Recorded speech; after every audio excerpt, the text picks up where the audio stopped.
All right, Krishna, everyone. This is acyuta-bhava from Nightlight Astrology, and today I'm taking another question in my Bhakti Q&A series. I really like this question because it resembles something of my own background and some of the same questions that I feel like I had and that Bhakti Yoga has helped me to work through. Um, Thank you to the viewer who submitted this one. This person says, first, I'd like to thank you for all the content you provide. I've been a student and practitioner of modern psychological astrology for a long time, but as of last year, I started to feel something was missing or not entirely satisfying in my practice. Simultaneously, personal crises lead me back to dwelling on thoughts about God and spirituality, the topic arena I've struggled with ever since growing up in an evangelical background that emphasized the punitive and apocalyptic version of Christianity. After watching your videos for a year, reading spiritual books, including the Gita, reflecting on God and coming back to prayer, I finally feel safe to be spiritual again, even though I'm still in the process of fleshing out what I believe in and why. I'm not sure if bhakti is ultimately my path, but I'm so appreciative to learn from it right now. So, again, thank you. I have a question about the idea of being tested. Growing up as a Christian, it was emphasized in my family that God tests us and our faith, that we have certain opportunities to live up to. When I consider my regrets about certain mistakes in my life, it has been hard not to wonder if they were gifts from God or spiritual tests that I missed or failed. I recall that to sin is to, quote, miss the mark. How does bhakti approach mistakes or sins, and does God test us? All the best. Well, first of all, thank you for the question. It's a really good one. Coming from the Christian background, the topic of sin, what it is, what it means, what it has to do with the path of bhakti yoga is really important to flesh out. So I want to talk briefly about the first part of your letter, which said that you were studying psychological astrology, but you felt like something was missing. I think this is really important because I have no problem with psychological astrology.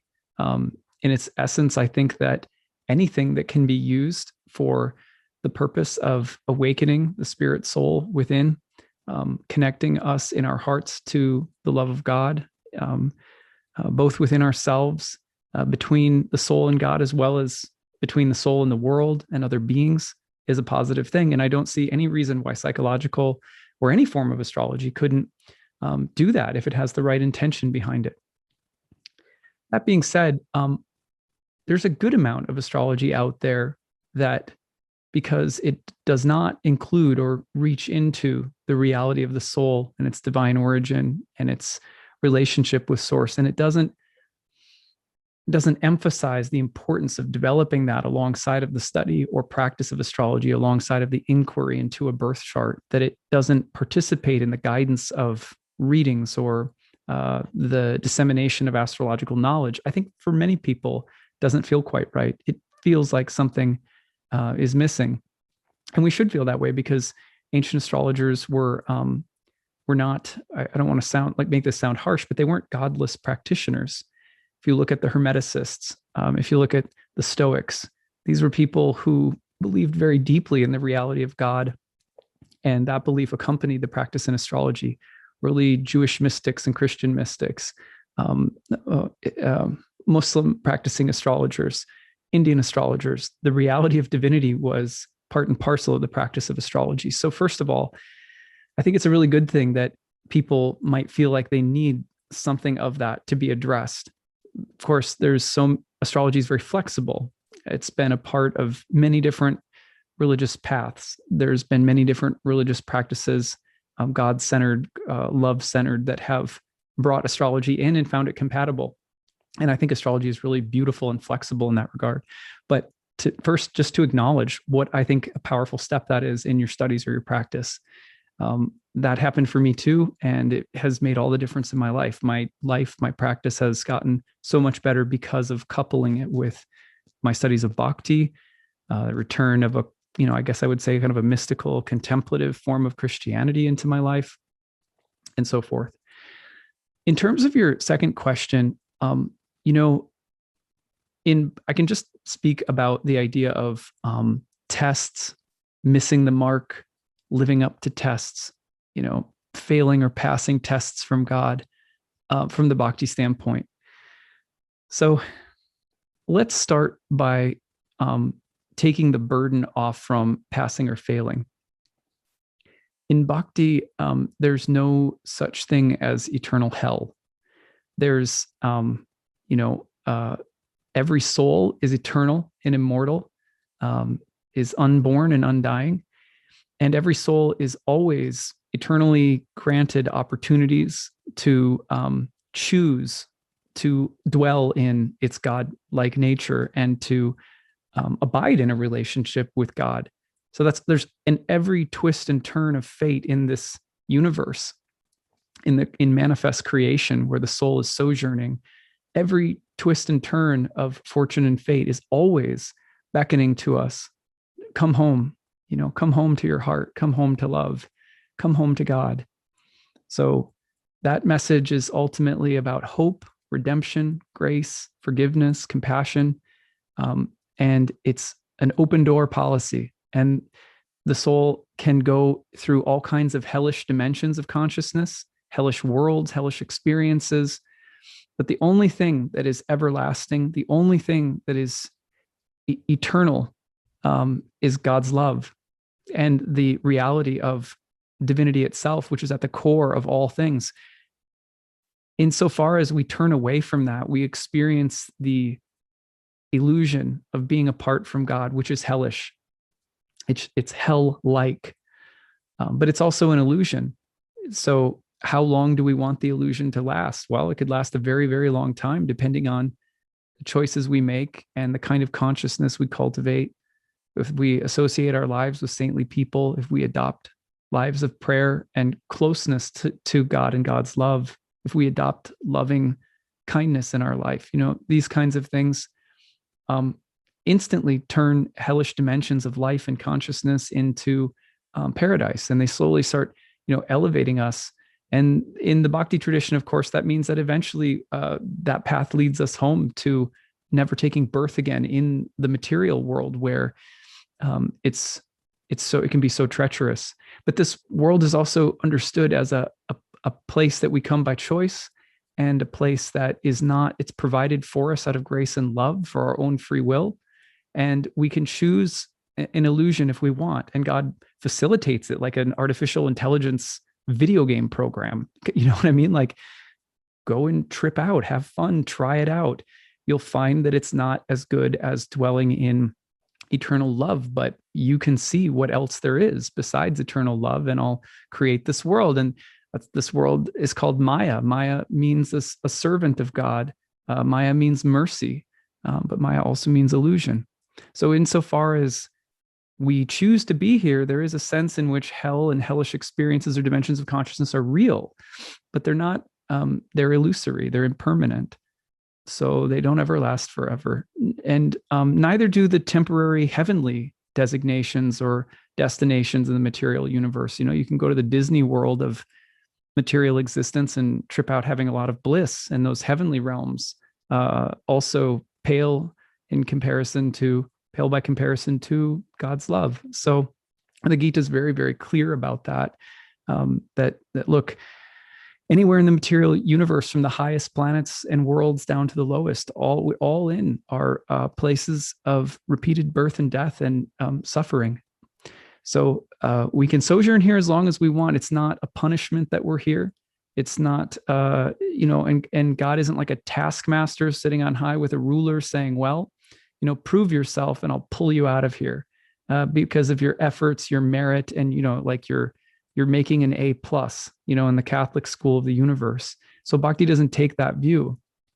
It has a view of God respecting our ability to choose something other than love and other than our own nature, to experience illusion if we want to. And it's facilitated. And at every step of the way, there's an invitation to come home. So if you pull out that sense that there's really no test to pass, there's choices to make. Now, sometimes it's true that as we're in this world, when we start knocking on the door and saying, hey, is there something more? Am I someone more? That there start to be more opportunities presented to us to come home. There's more opportunities for fellowship with the right people, more opportunities to live in the right way, more opportunities to cultivate spiritual practices, more opportunities to love and forgive and be gracious with our resources and to take care and be stewards of each other and the earth. There's more and more opportunities start flooding in. And when we pass up those opportunities, or we fail to recognize them, or we intentionally pass them up out of ignorance or willful rebelliousness, it's not that, as far as I've understood in the Bhakti tradition, everything I've studied, it's not that God is sitting there being like, okay, I'm sending you tests. You better choose the right thing. Don't miss the mark. Don't be a sinner. It's not like that. It's, it's like a parent giving a child every opportunity to succeed, to choose the right thing, but still respecting the child's ability to make choices, because that's how the child learns. So that's not coming from a punitive place, although sometimes traditions will cast it in that light. And I do believe that casting it in that light is casting it in the light of our own ignorance and misunderstandings. I don't believe God is like that. And so, if we pull out this idea that the tests, we are given opportunities, and sometimes we fail to take those opportunities, whether it's for ourselves or for choices in our lives or for other people, how we treat other people. There's always opportunities coming our way. We can miss the mark. We can sin. If we use sin as missing the mark, sure, we can sin. There can be opportunities, and we can, fail to take advantage of them. And we will then receive the consequences of our actions in this realm of karma. But those are, because we are eternal beings, they can't possibly harm us, and they are inherently graceful and full of mercy. And the opportunity, the consequences of our actions when we don't take it, opportunities that come, that the universe gives us to grow and evolve, they continue to educate. It's like cosmic, my guru often says, it's cosmic sensitivity training. And so my experience is that the more we take advantage of those opportunities, learn from the mistakes when we don't take advantage of them, the more we start to perceive and understand what grace and mercy are. And our choices, our hearts become softer, the consequences less severe, or at least our responses or reactions to consequences less severe, and things become a lot gentler.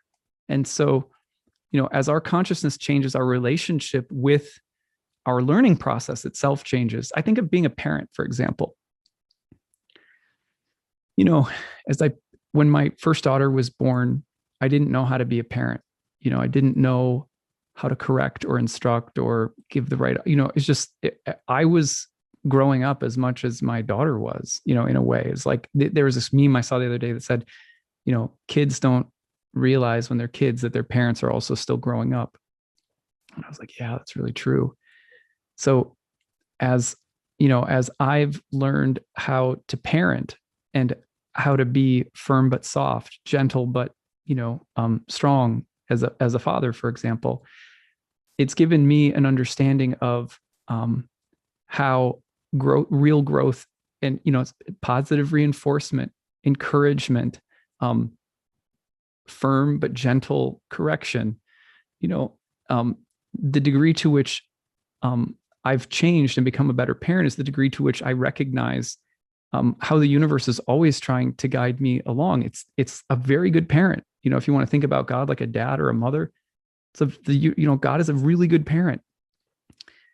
And part of it is on us to really receive the instructions that come in with an open and soft heart. The more that we change, the more that we grow, the more that our hearts open and soften, the easier it is to receive instruction. All of a sudden, God is not a punitive God.